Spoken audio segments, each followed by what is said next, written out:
The new Learning and Teaching building, I think, is an amazing addition to Monash University. I don't think it's possible to come into this building as a student without feeling valued and excited and engaged. It's just a wonderful, wonderful space. We have put our students first. We want to ensure that our academics and our students can work together.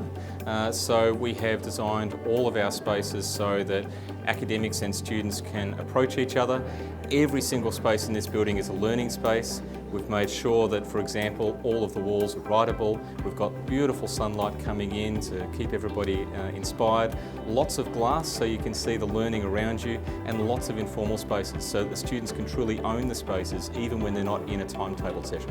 Monash knows the research into learning, and that is that you don't learn by sitting and just taking notes.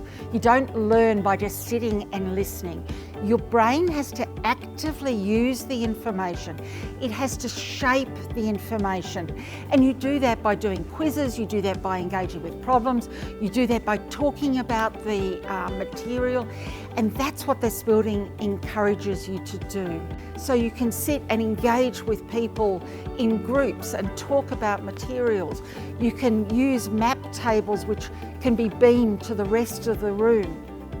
Technology doesn't put students further away from us. In fact, brings the learner and the experts much more closely together and brings the whole community together in a way that we can each learn from each other. I think those who are lucky enough to be learning here this year will really reap the benefit.